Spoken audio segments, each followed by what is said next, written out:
আল্লাহ রাসূল বলেন সাল্লাল্লাহু আলাইহি সাল্লাম, যেমন একটা দরজা, যে দরজাটা এত সুবিশাল, পৃথিবী সৃষ্টির শুরুতে আল্লাহ দরজাটা বানাইছেন। দরজাটার এক প্রান্ত থেকে অপর প্রান্ত, তার মানে চৌকাঠ থেকে চৌকাঠের দূরত্ব ৭০,০০০ বৎসরের রাস্তা। কত বৎসরের রাস্তা? এই দরজাটা লাগানো হয় নাই এখন। ওই যে আল্লাহ বানাইছিলেন যখন, তখন এটা খোলা ছিল, এখনো খোলা। সুবহানাল্লাহ। দরজাটা আবার সকলের জন্য খোলা, নারী পুরুষ আবাল বৃদ্ধা বনিতা, হিন্দু বুদ্ধ খ্রিস্টান, সকলের জন্যই এই দরজাটা খোলা। আল্লাহ রাসূল সাল্লাল্লাহু আলাইহি ওয়াসাল্লাম বলেন, আল্লাহর কোনো বান্দা বা বান্দি যদি এই দরজা দিয়ে জীবনে একবার ঢুকে আর পিছনে ফিরে না আসে, সে এই দরজা দিয়ে জান্নাতে যাবে, তাকে কেউ আটকাতে পারবে না। ঢুকতাম নি, আমারও সুযোগ হচ্ছে আপনাদের নিয়ে একসাথে আজকে এই দরজা দিয়ে ঢুকবো ইনশাআল্লাহ। গ্যাঞ্জাম লাগবে না তো। দূরত্ব কত? ৭০,০০০ বৎসরের রাস্তা, শুধু এই চৌকাঠের এই পাশ থেকে এই পাশের দূরত্ব। সুবহানাল্লাহ বলবেন না? কোনো গ্যাঞ্জাম হবে? কোনো গ্যাঞ্জাম হবে না। সারা পৃথিবীর সমস্ত মানুষ যদি একসাথে ঢুকে, গ্যাঞ্জাম হবে না। একটা সহিহ হাদিস বলতেছি, মনোযোগ দিয়ে শুনবেন। কি বলতেছি? হাদিস।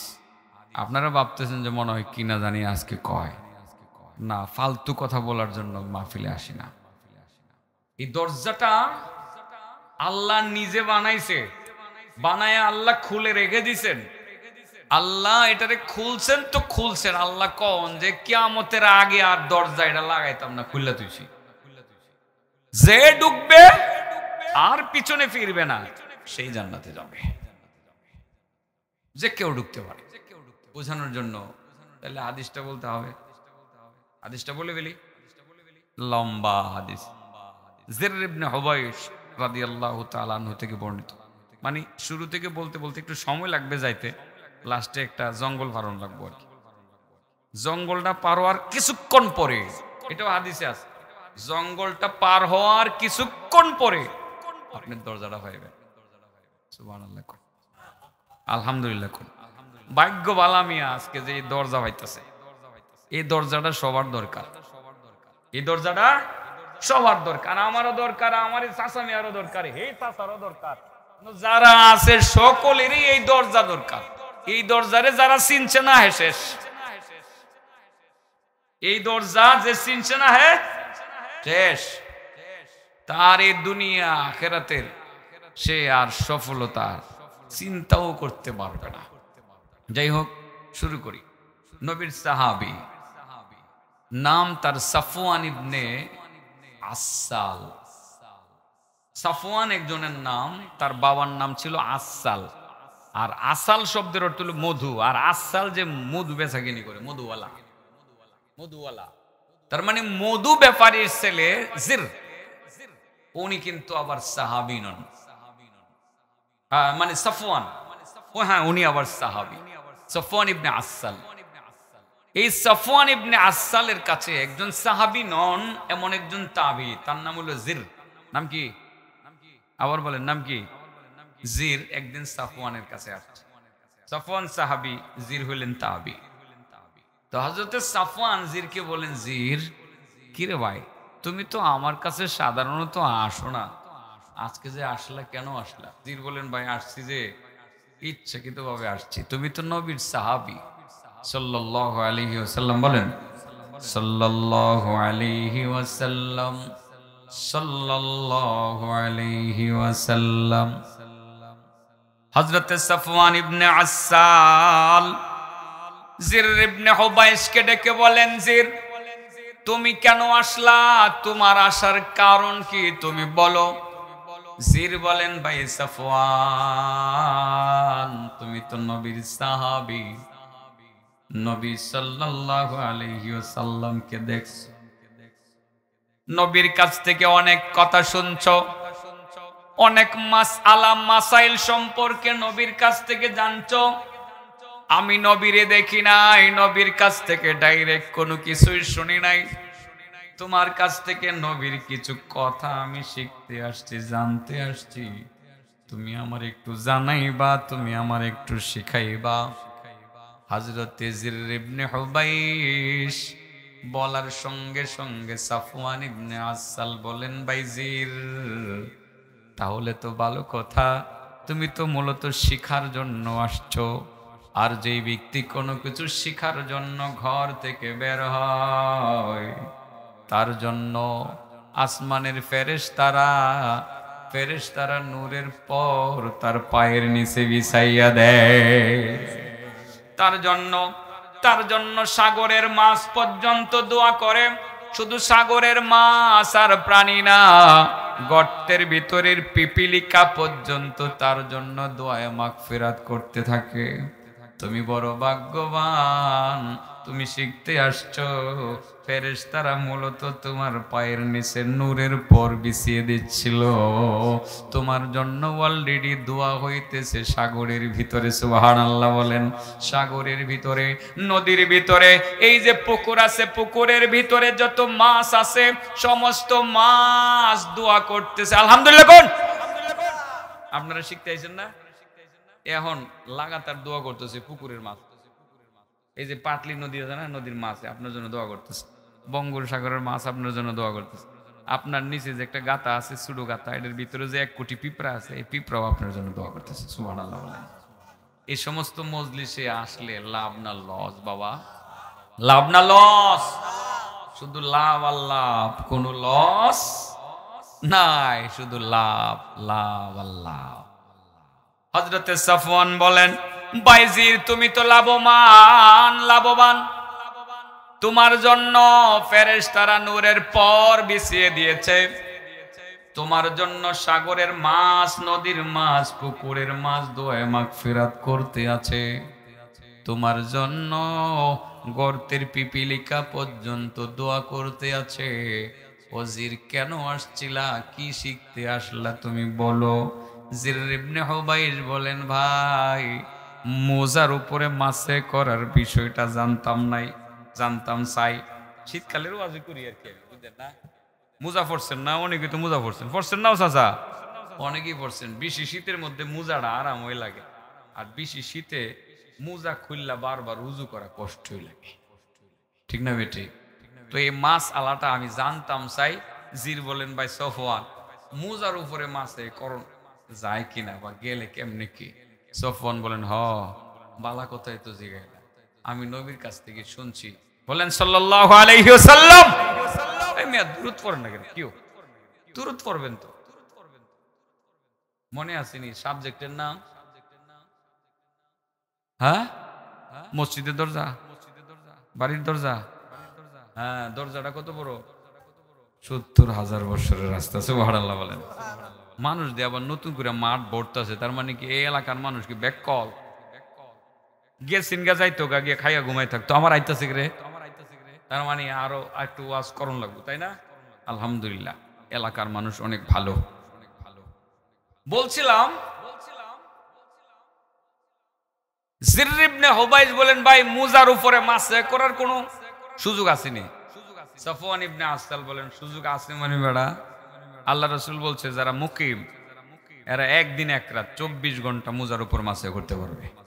তার মানে কষ্ট করে আর মোজা খুলুন লাগতো না, পবিত্র অবস্থায় মোজাটা পরবো, চামড়ার মোজা আর সুতার মোজা হইলে মজবুত মোজা পরবো, পরে আর কিছু করুন লাগতো না, হাত মুখ ধুইব, মোজা আর খোলার দরকার নাই, শুধুমাত্র মোজার উপরে হাতটা মর্দে লইব।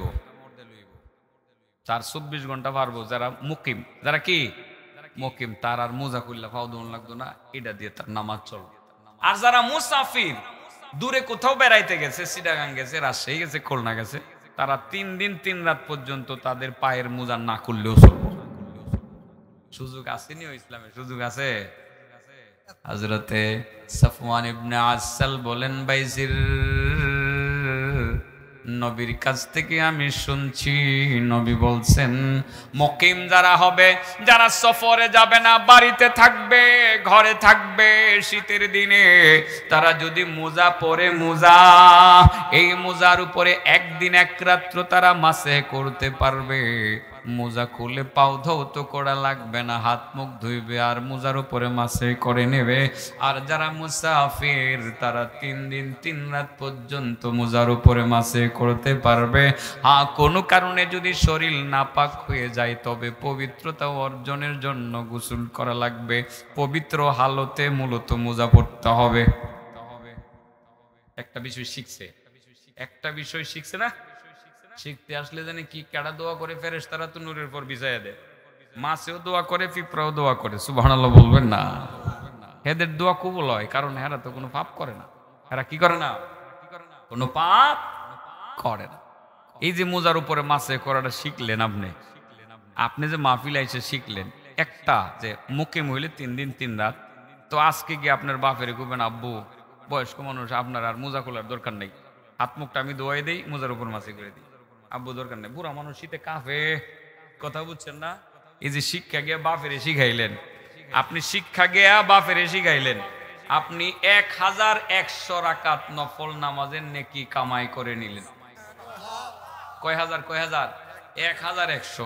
নিজে যে শিখলেন 100 রাকাত নফল নামাজের নেকি পাইলেন, বাবারে যে গিয়ে শোনায় দিলেন, আপনি আরো 1000 রাকাত নফল নামাজের নেকি পাইলেন। মাহফিলে আইলে খালি লস হই না? হ্যাঁ, এই পাগলটা যে মাহফিল করে বলে দেশটা নষ্ট হয়ে যাইতেছে, দেশটাতে গান্দা বানাইলে। পাগল একটা বাইরেছে, নাম শুনছেন ইদানি? বলে আপনারা কইতারেন না, আসলে পাগল বাইরেছে। পাগল মাঝে মধ্যে আপনাদের কিশোরগঞ্জ থেকে বাইরে হয়। এটা ওই যে এদিকে কিশোরগঞ্জের ফজলু, নাম শুনছেন? ইদানিং আগে আওয়ামী লীগ করতো, ইদানিং বিএনপিতে যুগ, বড় নেতা। মাঝে দেওয়ার গামছা আমার কাতো খারিয়েছে।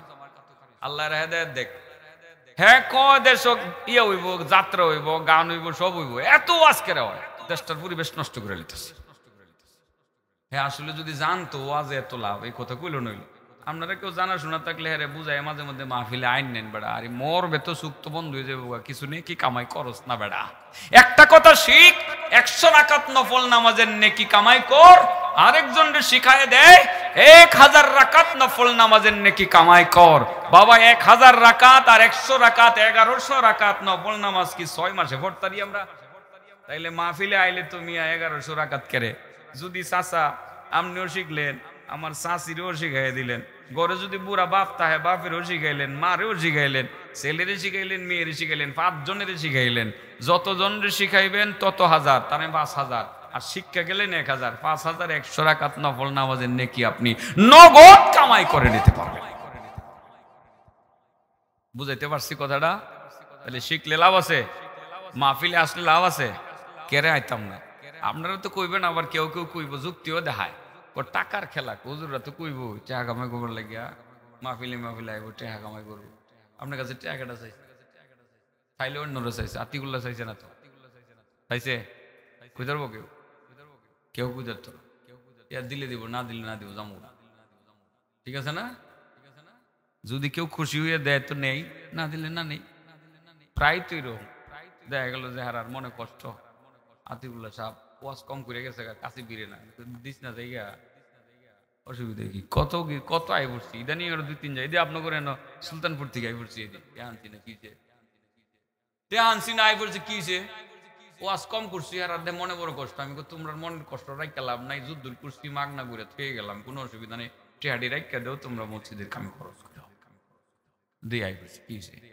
আসলে এটা একটা ভুল কনসেপ্ট ঢুকানো হচ্ছে। ও আজ এটা টাকা কামাই করার জায়গা, এটা আমার দায়িত্ব, এটা আমার কি? আল্লাহ যদি আমার সেই তৌফিক দিত যে নিজের টাকা দিয়া, নিজে গাড়ি দিয়া, নিজের ভাড়া দিয়ে আইতে পারতাম, তাহলে গাড়ি ভাড়াও নিলাম না। কিন্তু এই তৌফিকটা আল্লাহ দিছে না। একটা গাড়ি নিয়ে চলন লাগে, নিজের জরুরতে, সংসার আছে, মাদ্রাসা আছে, মসজিদ ইমামতি করা লাগে, যাওন লাগে, সেই জন্য মূলত টাকা পয়সা দিলে নেই। এটা আসলে ভুল বুঝবেন না কেউ। ওয়াজ আপনারা আমারে দাওয়াত দিয়ে আনছেন না, আমার উজ্জা আসার কথা, এটা আমার দায়িত্ব। আল্লাহ আমারে কোরআনের জ্ঞান দিছে, এই জ্ঞান গ্রামে গ্রামে, পাড়ায় পাড়ায়, মহল্লায় মহল্লায় পৌঁছায় দেওয়া দায়িত্ব আল্লাহ আমারে দিয়ে দিছে। আপনারা দাওয়াত না দিলেও উজ্জা করে আইসা আমার ওয়াজ করার কথা। এটা হলো আসল কথা বাবা। হ্যাঁ, আপনারা হাদিয়া দেন, আলহামদুলিল্লাহ দেন, ইচ্ছাকৃতভাবে ইজ্জত করলে তো নাকি কম পাইতেন না। অনেক দূর থেকে একজন মেহমান আসছে ঢাকা থেকে, নুরানি সাহেব আসলো, গাড়ি ভাড়া আছে কত, সংসার চলবো কত দিলে, এটা আপনাদের বিবেচনা করবে। উনি চায় নিবেন কেন?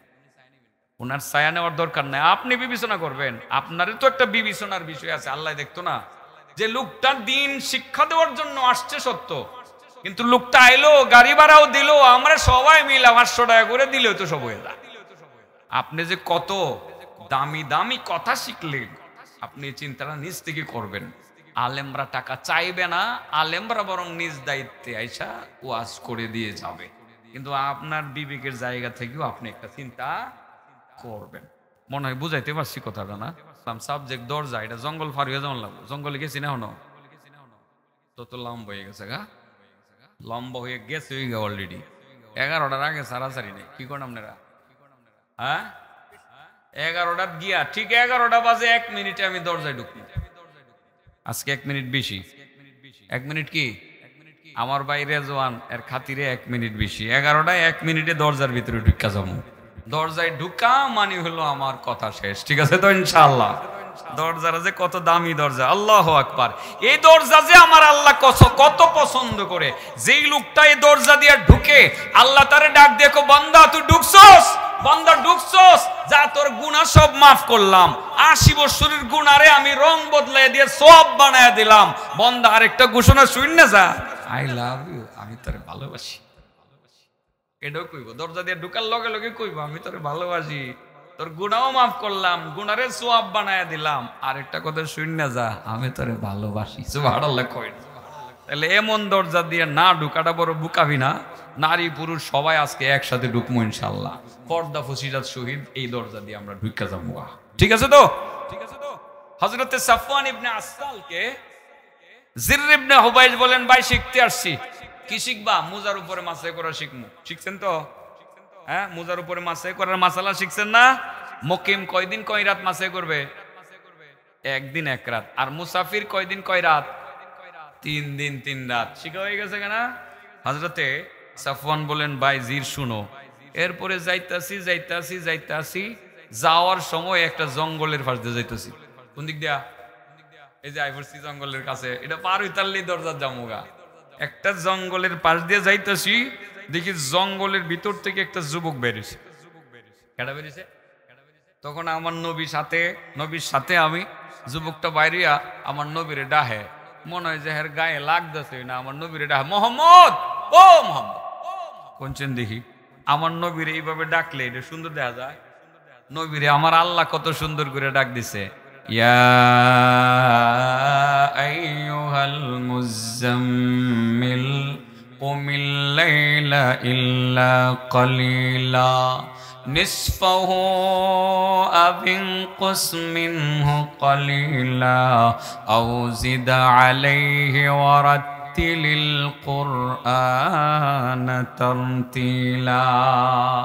ও কম্বলওয়ালা, কত সুন্দরভাবে আল্লাহ ডাক দিছে। আল্লাহ কিন্তু ইয়া মুহাম্মদ বলেন নাই, আল্লাহ বলেন ইয়া আইয়ুহান নাবিয়্যু, ও নবী, ইন্না আরসালনাকা শাহিদাও ওয়া মুবাশশিরাও ওয়া নাযীরা।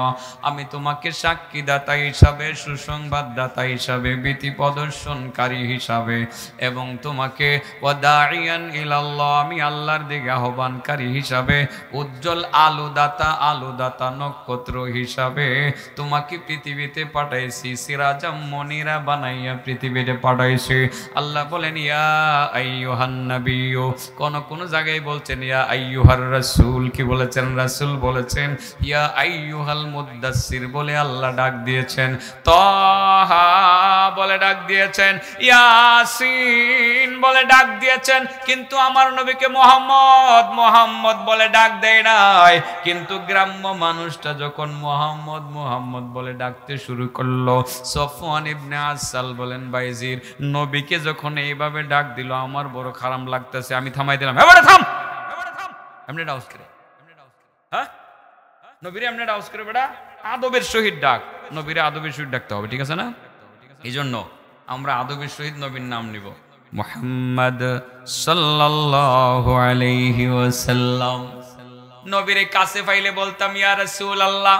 সাহাবায়ে কেরাম এভাবেই ডাকতেন, ইয়া রাসূলুল্লাহ, ইয়া হাবিবাল্লাহ।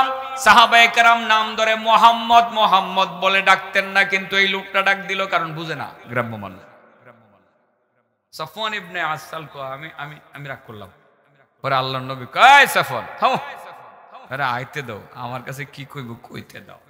গ্রামের মানুষ বুঝে না, গ্রামের মানুষ আসলে অশিক্ষিত মানুষ, কেমনে ডাহন লাগে না বুঝা ডাক দিলে তার সাথে রাগ করাও ঠিক না। লেখাপড়া জানে না কিভাবে ডাক দিতে হয়, এই জন্য সময় সময় আমাদেরকেও অনেকে ডাক ডুক দিলে, আজকেও কে জানি ভাই ভাই বলে কাকে ডাকছিলেন, আরেকজনে রাগ করলেন। আমি বলে রাগ করার দরকার থেকে, আমার ভাই ডাকলে সমস্যা কি, আমি তো ভাই। উনি বলতেছেন আমি আমার ভাই ডাকলে কেন, আমার মানে আমার মতো আরেকজন কে না ভাই ডাকতেই পারে, অসুবিধা নেই তো। ভাই ডাকাটা কি অন্যায়?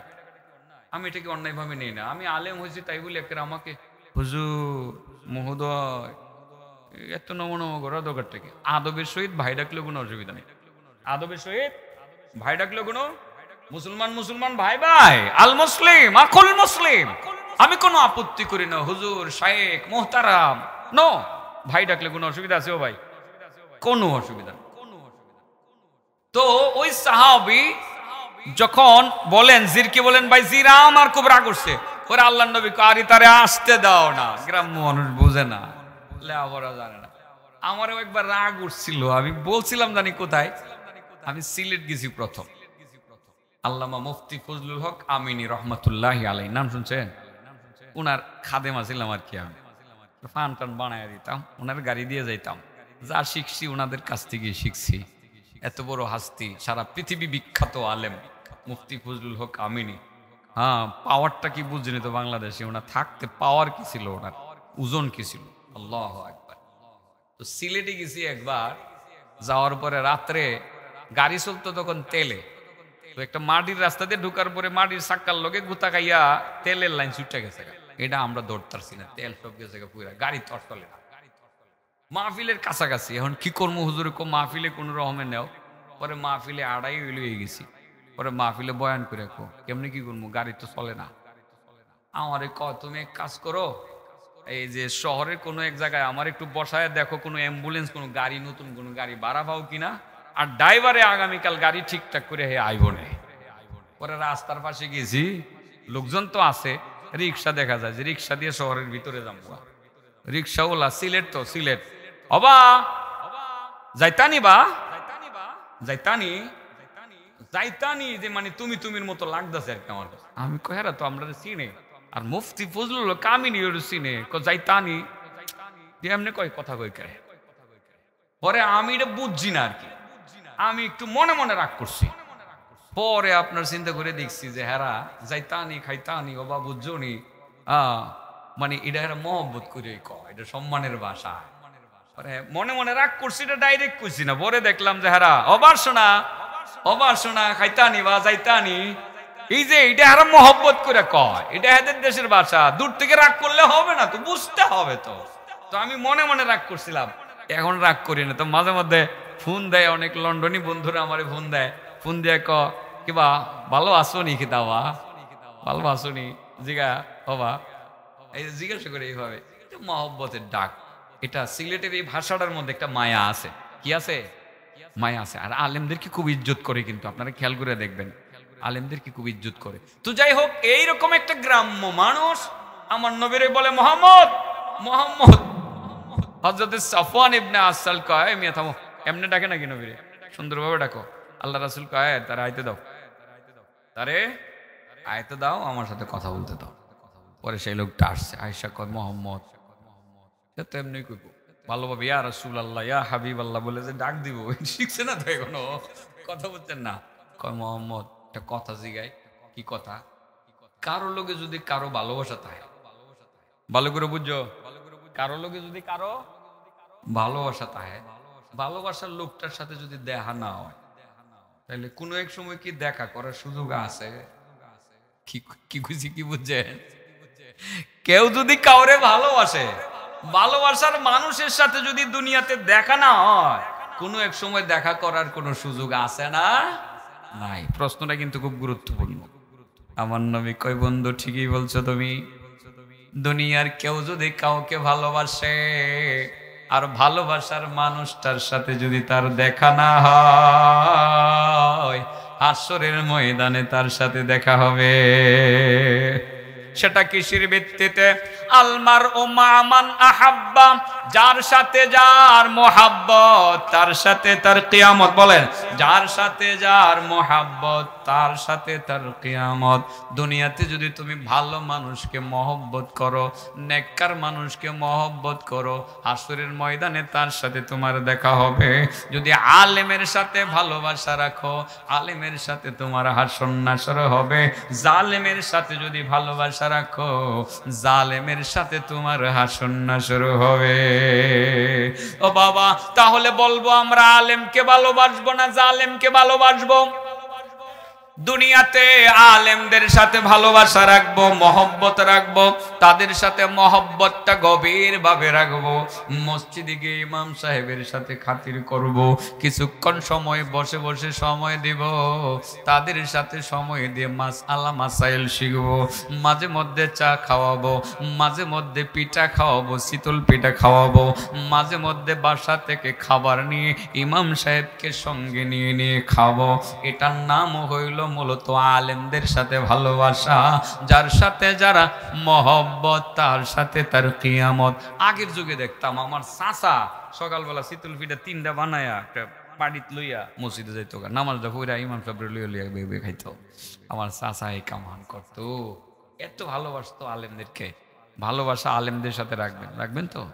আলেমের সুখ দুঃখে তার পাশে থাকবেন। আলেমরা কিন্তু সমাজে বেশি নির্যাতিত। আমি জানি না আপনারা এটাকে কিভাবে নেন। সমাজে আলেমরা, বিশেষ করে ইমাম যেটি আছে, এটি বেশি নির্যাতিত। কেমনে? সব জায়গায় বেতন বাড়ে, ইমামের বেতন বাড়ে। আমি কি ঠিক করছি কথাটা? সব জায়গায় বেতন বাড়ে। চাকরিতে যাবেন না, মানে আন্দোলন করতেছে, হমানে গার্মেন্টস কর্মীরা আন্দোলন করতেছে। ইদানিং ইবতেদায়ী মাদ্রাসার আন্দোলন করতে কুড়ে মরে হয়ে গেছে, পরে এদের দাবি মান্য নেওয়া হয়েছে। কিন্তু ইমাম সাহেব আন্দোলনও করে না। এই যে 6,000 7,000 আর 10,000 টাকা বেতন দেন, বেটার সংসার আছে, মা আছে, বাপ আছে, এটা এই জায়গাতে একটু ভালোবাসা দেখাইতারেন না? চাচা মিয়া, একটু মহব্বত দেখাইতারেন না? সমাজে লোক 100 জন থাকলে 100টা টাকা করে মাসে বাড়াই দেন, 10,000 টাকা বেড়ে দেন। ফুজা না তো আপনার? ইমাম সাহেবের মাথাও কামায় না। বাবা, একটা কথা মনে রেখেন, টাকা দিয়ে তো আপনি মূল্যায়ন করতে পারবেন না।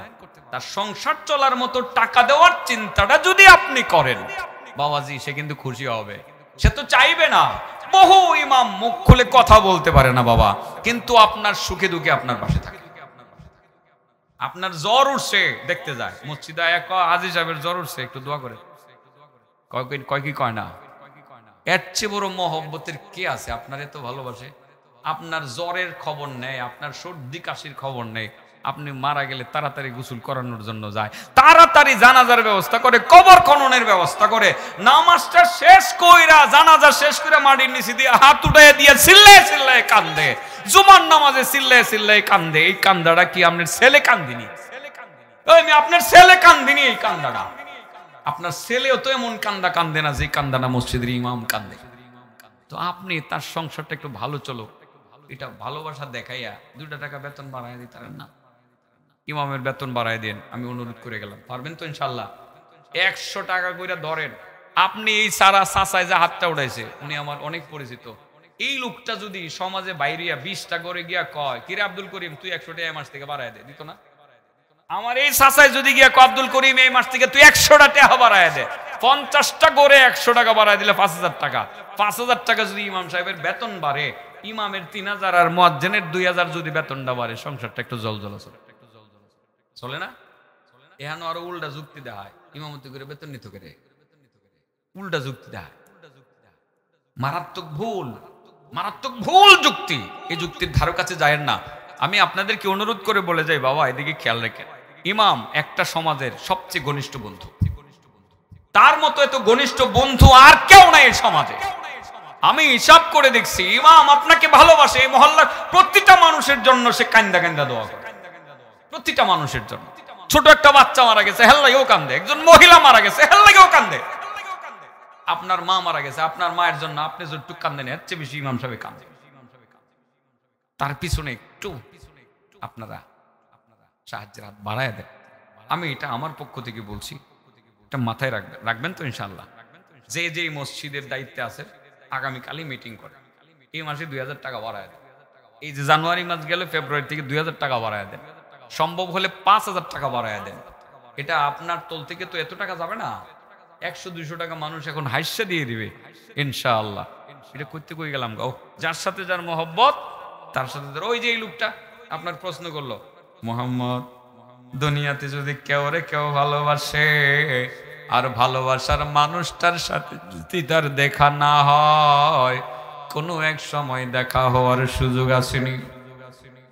আমার নবী বললেন আলমার ও মান আহাব্বা, ও আমার বন্ধু শোনো, যার সাথে যার মহাব্বত তার সাথে তার কিয়ামত। তুমি যদি একজন ভালো মানুষকে ভালোবাসো, তার সাথে তোমার হাসরের ময়দানে দেখা হবে, হাসর নাসর তার সাথে হবে। যদি জালেমকে ভালোবাসো, জালেমের সাথে তোমার দেখা হবে, ঠিকানা হবে জাহান্নাম। নাউজুবিল্লাহ বলেন। মহব্বত আলেমের সাথে হবে না জালেমের সাথে হবে? ভালো মানুষের সাথে। আলেমের সাথে তো মহব্বত থাকবেই, ভালো মানুষের সাথে থাকবে। ভালোবাসার যে কত মর্যাদা, একটা কথা হাদিস বলি আমি, সনদ সম্পর্কে যাচাই করার সুযোগ হয় নাই। ইমাম গাজালি দাকায়েকুল আখবারে লিখছেন যে আলেমদের ভালোবাসা কোনো এক সময় আপনার জন্য যে কেমন কাজে লাগতে পারে, এরকম একটা হাদিস শোনাই। তাহলে দরজায় যাইতে ভাবছিলাম জঙ্গলটা ভারিয়ে যামুগা, জঙ্গলের মাঝামাঝি আইছি। দরজা মনে আছে না? সাবজেক্ট কি? হ্যাঁ, একবারে ঢুকতাম না সবাই, না 2-1 ঢুক মার, কয়েকজন থেকে যাবো। আমি সবারই লুয়া ঢুকতাম, চাই আমিও ঢুকবো ইনশাল্লাহ। ঢুকবেন তো ইনশাল্লাহ? ঢুকবেন। তাহলে এই কথাটা একটু কইলেই। ইমাম গাজালি দাকায়েকুল আখবারে লিখেন, হাসরের ময়দানে মহান আল্লাহ তাআলা তার কোনো এক বান্দার ব্যাপারে একটা ফায়সালা দিবেন। এই দুজুকে দিয়ে আইও, ফেরেশতারে কইবেন দুজুকে দিয়ে আইও। তো দুজুকে যে যাইবো, তার কি না যাওয়ার আর কোনো সুযোগ আছে? না যাওয়ানি লাগবো? আল্লাহর ফায়সালা বৃদ্ধাঙ্গুলি দেখানোর সুযোগ কারো আছে? সে জাহান্নামের দিকে যাইব, জাহান্নামের দিকে যাইবো আর যাইতে থাকবো। কতক্ষণ পরে আল্লাহ ডাক দিব, ওই বান্দা দেখ এদিকে। তখন আল্লাহ দিয়ে আমার ডাক দিছে, আল্লাহ দিয়ে আমার ডাক দিছে, মনে হয় দয়া করব। আল্লাহ দয়া করলে আটকায় কেডা? এই আল্লাহ দয়া করলে আটকায় কেডা? কারো কারো ক্ষেত্রে তো আল্লাহ দয়া করব, এটাও তো আল্লাহ দেখাই দিব। আমি দয়া করবো, আটকাইবে কেডা রে? আর আমি দুজুকি দিব, বাঁচাইব কেডা? আল্লাহর ইচ্ছা। তিনি একক শক্তিধর, তার উপরে কর্তৃত্ব করার মতো কেউ দুনিয়াতে নাই, পরকালেও তার উপরে কর্তৃত্বকারী কেউ থাকবে না। কিন্তু ভুল একটা কনসেপ্ট আমাদের সমাজে আছে, কিন্তু অনেকে কয় আর কি, যে আল্লাহর লিডার সময় আল্লাহর উপরেও মাতবুরি করে লাইতাম।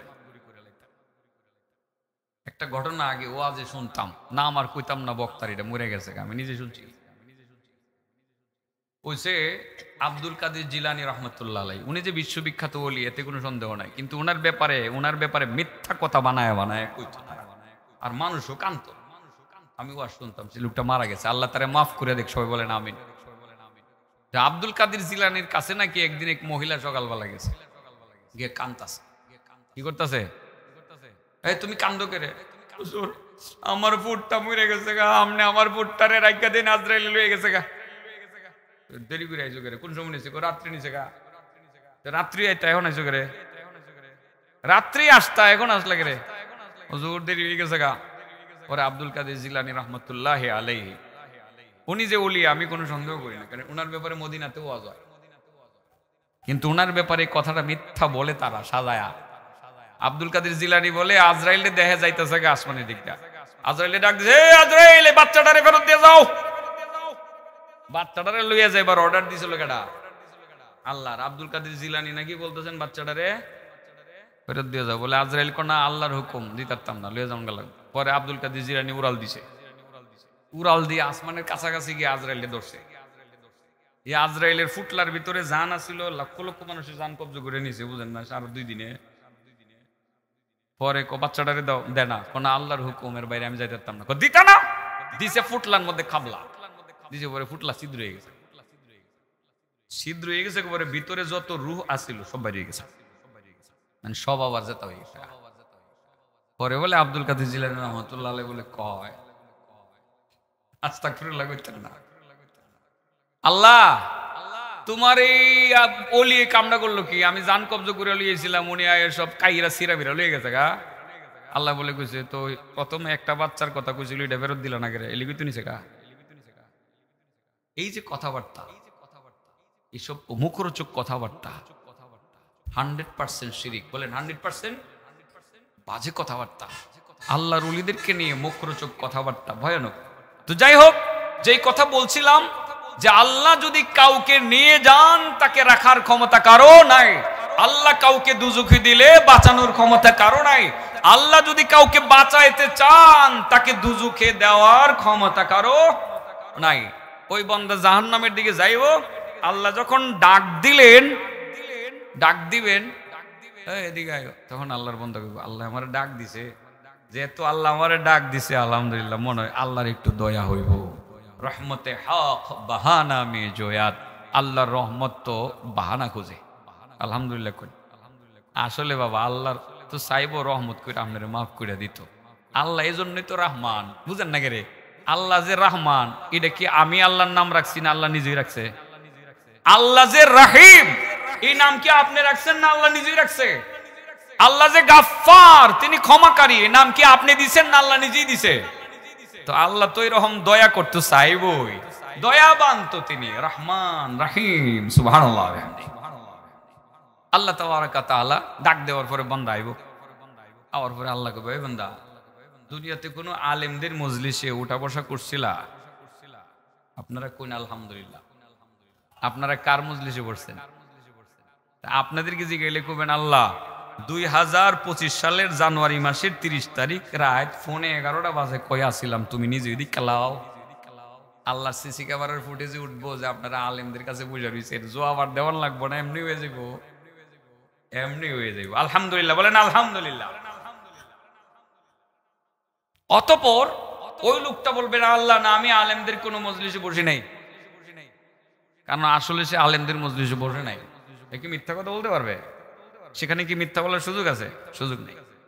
অতঃপর আল্লাহ তাবারাকা তাআলা দেখবেন যে না, এত দেখা যায় আলেমদের মজলিসে বসছে না। আচ্ছা, কোনো আলেমদের সাথে কি খাওয়া দাওয়া করছিল কোনোদিন? বইয়া এরকম কিছু আছে টাছে না মাবুদ, আলেমদের কাছেও গেছি না, মিথ্যা কথা বলার সুযোগ নেই তো। আচ্ছা, কোনো ছেলে মেয়েরা কিনা আলেম বানাইছিলা, আলেমা বানাইছিলা? না মাবুদ, এটাও করছি না। কিছুই করছো না, মানে কিছুই করছি না। আচ্ছা, তোমার নিজের নামের সাথে দেওয়া হচ্ছে কোনো আলেমের নামের মিল আসেনি? না মাবুদ, আমার নাম তো পল্টু। কথার কথা, পল্টু কেউ থাকলে রাগ করেন না, এমনি বলছি আর কি। আর আলেমের নাম হইল ইয়াকু, নূর হোসেন, হাবিবুর রহমান, আবুল বাসার, বুঝেন না, ইত্যাদি ইত্যাদি। কোনো আলেমের নামের লগে আমার নামের মিল নাই। কোনো ছেলের নাম রাখছিলেন আলেমের লগে? না, এটাও রাখছি না। কোন চিন্দিহি এর কেমনে আল্লাহ মাফ। এরপরে আল্লাহ রাব্বুল আলামিন চিন্তা করবেন, দেখি কোনো একটা উজুয়াতে আরে মাফনি করিয়া দিতাম পারি। এই দুনিয়াতে কোনো আলেমরে মহব্বত করতা, ভালোবাসতা? না, আলেমরে ভালোবাসছি, কোনছেন দেখি কোনো আলেমরে মহব্বত করছি না। আচ্ছা, দুনিয়াতে তোমার এমন কোন বন্ধু আছিল নি যে বন্ধু একজন আলেমরে মহব্বত করতো? আমার একজন বন্ধু ছিল সেন্টু, সেন্টু মৌলানা ওবায়দুল্লাহ রে ভালোবাসতো। ও তাইলে তোমার ডাইরেক্ট কোনো বন্ধু নাই, তোমার বন্ধুর বন্ধু একজন আলেম আছে। আল্লাহ কইবেন, বান্দা যা, হাবিবুল হাবিবে হাবিবুল্লাহ। এটা সব সময়ের ক্ষেত্রে না, বিশেষ মুহূর্তে আল্লাহ দেখায় দিবেন। আল্লাহ বলবেন, ও আমার বান্দা, দুনিয়াতে তোমার কোনো বন্ধু আলেম নাই, তোমার বন্ধুর বন্ধু আলেম আছে। আমি ধইরা নিলাম তোমার বন্ধুর বন্ধু ও তোমার বন্ধু হাবিবুল হাবিবে হাবিবুল্লাহু, তোমার বন্ধুর বন্ধু একজন আলেম আছে, তোমার বন্ধুর বন্ধু একজন আলেম থাকার খাতিরে আজকের এই দিনে তোমার জাহান্নামের ফয়সালা আমি করেছিলাম, জাহান্নামের ফয়সালা উড্ডু করে নিলাম, জাহান্নামের ফয়সালা উড্ডু করে নিয়ে এই মুহূর্তে তোমার জন্য জান্নাতের ফয়সালা করে দিলাম। কারো কারো ক্ষেত্রে এক্সেপশনালি এরকম ঘটনা আল্লাহ ঘটাইবেন, কোন সময় কোন আলেমের মহব্বত আপনার কাজে লাইগা যা আপনি বলতে পারেন না রে বাবা।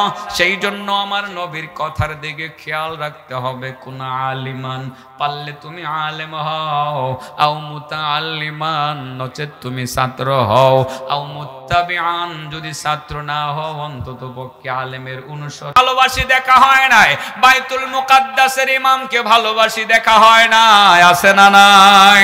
বহু মানুষ আছে দুনিয়াতে, ভালোবাসার মানুষের সাথে যদি দেখা না হয়, ভালোবাসাটা যদি আল্লাহর সন্তুষ্টির লক্ষ্যে হয়, হাসরের ময়দানে দেখা হবে।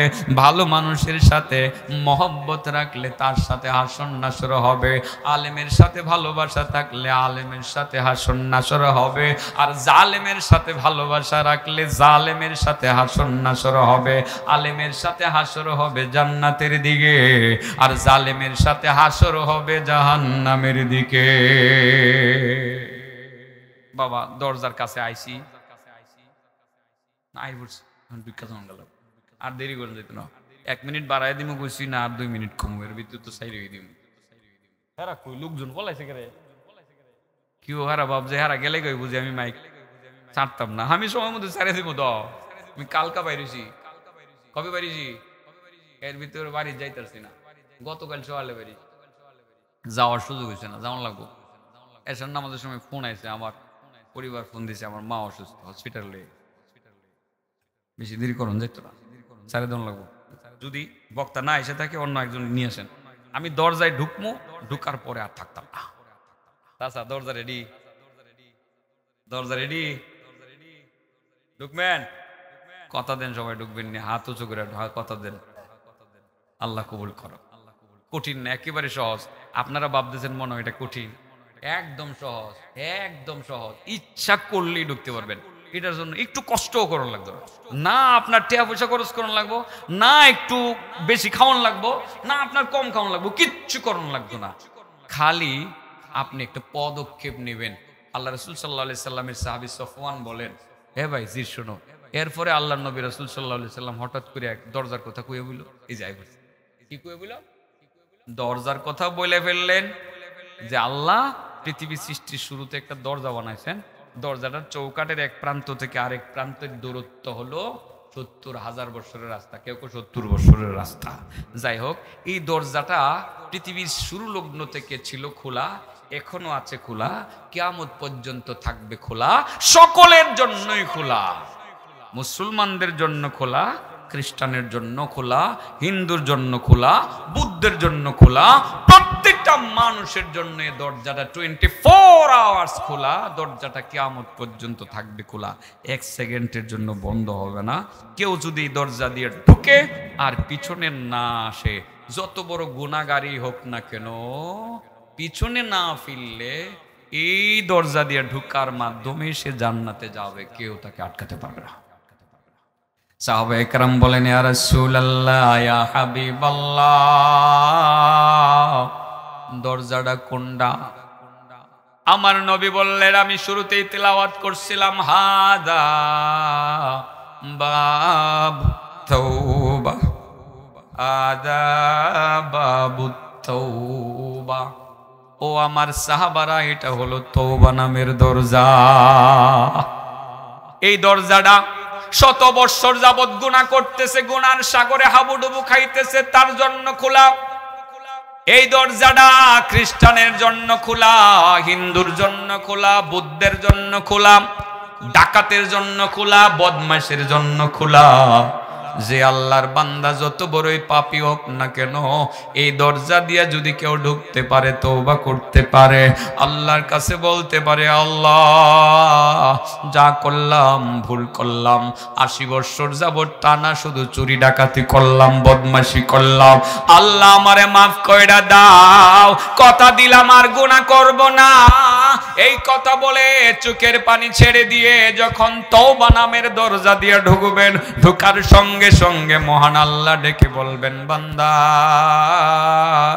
তোর গুনাহ তো আমি মাফ করলাম, 80 বছরের গুনাহগুলোর আমি রং বদলাইয়া সওয়াব বানাইয়া দিলাম, 80 বছরের 80,000 কোটি গুনাহ তোর সওয়াবের রঙে রঙিন হয়ে গেল। ও বান্দা আর একটা কথা শুন, দরজা দিয়া ঢুকছস, পিছন থেকে একটা কথা শুন, এখন থেকে মনে রাখিস তুই যত বড় পাপী হয়ে থাকুস না কেন, এখন তো তোর আর কোনো পাপ নাই।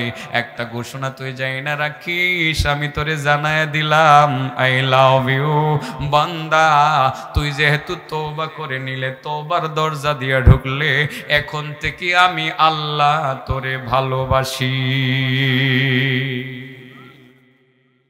বাবা অনেকক্ষণ লাগায় কথাটা কইছি, 1 ঘন্টা লাগায় কথাটা কইছি, তাই না? তওবার বিষয়টা যে কত গুরুত্বপূর্ণ, আমরা অনেক সময় পাপ করতে করতে করতে করতে বেশি করে লাই, করার পরে চিন্তা করি আমার গুনাহ বুঝি আল্লাহ মাফ করতো না। কয়দিন আগে আমার বোন জামাই এক সুদখুরের কাছে গেছে, যে সুদখুরে বুলক্রমে এলা কোনো এক কারণে সুদের উপরে টাকা আইনে লাইছিল, পরে আমরা দিছি প্রেশার, তো টাকা ফেরত দিতে গেছে, তো সুদ আইছে তো অনেক টাকা, তো আমি কয়ে দিলাম কিছু কম যাতে সুদ নেই, আসল টেহা দিয়ে অল্প একটু ল্যাপটপ দিয়ে ছেড়ে দিয়ে এর কাছে কোয়েন ভাই আমারে মাফ করে দাও। পরে গেছে যে ভাই তুমি তো সুদও নিছো বহুত, মূল টাকাটা নাও, অল্প একটু টাকা নেও ভাই, আমার আর দিতে পারতাম না। পরে কেড়ে মরলে কি আমার কবরে ফিডাইব, মায়ের কম দিব, আমার মায়ের কি তুমি তুমি খাইবা, তো তুই মাফ করতাম কেড়ে, হে বুঝাইলে যে মায়ের খাইব, হে বুঝা শূন্য ওই হে টেহা নিবই, হে আর চায় না যে হের মায়ের মাফ হোক, মানে তার কথা হইলো মার যেহেতু কম খাইতাম না, তো জীবনের হারাম আরো খাইয়াল। আল্লাহ কয় না বান্দা তুই তওবা করস না, তওবা কর, তওবা কর, আমি কথা দিলাম মাফ করে দেব। সুবহানাল্লাহ বলেন, আমি মাফ করে দেব, তোর সব গুনারে আমি সবের রঙে রঙিন করে লামু, আর তোরে আমি একটা কথা কয়ে দিব, তুই যেহেতু তওবা করছস আমি তোরে ভালোবাসি। লাল্লাহু আশাদ্দু ফারহান বিতাওবাতি আবদি, আল্লাহ তার বান্দা যখন তওবা করে, বান্দার তওবা দ্বারা আল্লাহ সবচেয়ে বেশি খুশি হন। কেমন খুশি হন?